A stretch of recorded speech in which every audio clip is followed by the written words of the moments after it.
వర్షంతో జిల్లా ప్రజలు జాగ్రత్తగా ఉండాలని జిల్లా ఎస్పీ నారాయణ రెడ్డి అన్నారు. వికారాబాద్ జిల్లా ప్రజలు వర్షంతో ప్రయాణించే సమయంలో జాగ్రత్త పాటించాలని సూచించిన జిల్లా ఎస్పీ నారాయణ రెడ్డి 4 రోజులుగా కురుస్తున్న వర్షాలతో జిల్లాలో 4-5 మండలాల్లో వాగులు ఉధృతంగా ప్రవహిస్తున్నాయి.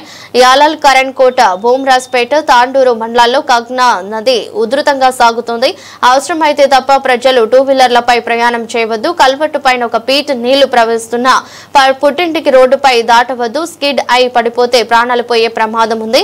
కల్వర్టుల వద్ద ఇప్పటికే బారికేడ్లు ఏర్పాటు చేసి ప్రమాదాలు జరగకుండా చర్యలు తీసుకుంటున్నాం. ఆపద సమయంలో 100కు డయల్ చేస్తే పోలీసులు తగిన సహాయక చర్యలు చేస్తారని ప్రజలంతా అప్రమత్తంగా ఉంటూ జాగ్రత్తలు తీసుకోవాలని ఎస్పీ కోరారు. అందరికీ నమస్కారం. వికారాబాద్ జిల్లాలో గత 4 రోజుల నుంచి వర్షాలు ఎడతెరిపి లేకుండా పడుతున్నాయి.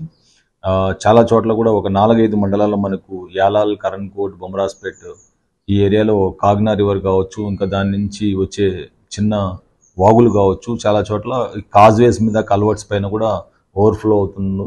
అండ్ చాలా చోట్ల పోలీసు వారు విలేజ్ సెక్రటరీస్తో అండ్ మిగతా వాళ్ళతో కూడా కోఆర్డినేట్ చేసుకుంటూ ఎప్పుడైతే ఓవర్ఫ్లో అవుతున్నాయో ఆ సమయంలో 2 సైడ్లు కూడా బ్యారికేడ్స్ పెట్టుకొని ప్రజలు రాకపోకలు ఆపేస్తున్నాం. అండ్ ప్రజలకు కూడా నేను విజ్ఞప్తి చేసేది, ప్రతి ఒక్క చోట ఎక్కడైతే ఇంకా నెక్స్ట్ మనకు 2-3 రోజులు హెవీ ఫోర్కాస్ట్ ఉంది రెయిన్ఫాల్. సో కాబట్టి ఈ రెయిన్ఫాల్ ఎక్కువగా ఉన్నప్పుడు దయచేసి వాళ్ళు ఇంట్లోంచి 2 వీలర్స్ మీద, కాజ్వేస్ మీద, కల్వర్ట్స్ మీద వెళ్ళొద్దు. ఎక్కడైతే even ½ feet and above overflow అవుతున్నా కూడా, ఎందుకంటే స్కిడ్ అయినప్పుడు వాళ్ళు పడిపోతే చాలా వేగంగా ఈ వాగులు అనేది వస్తుంటాయి. అది ఒకటి చూసుకోండి. అండ్ ఇంకా అవసరమైతే తప్పక ఎక్కువగా ట్రావెల్ కూడా 2 వీలర్స్ మీద ఉండదు. ఎందుకంటే స్కిడ్ అయిపోయి కూడా, సెల్ఫ్ స్కిడ్ అయిపోయి పడిపోయి కూడా గాయాలు జరగవచ్చు, లేకపోతే ప్రాణహాని కూడా ఉండొచ్చు. కాబట్టి ప్రజలందరూ ఎక్కడ ఓవర్ఫ్లో ఉన్నా కూడా మీరు ఇమ్మీడియట్గా 100 డైల్ కాల్ చేసినట్టయితే మా పోలీసు వారు అక్కడికి ఇమ్మీడియట్గా వచ్చి 2 సైడ్లు కూడా కాజ్వేకు బ్లాక్ చేసి రాకపోకల్లో అక్కడ స్టాప్ చేయడం జరుగుతుంది.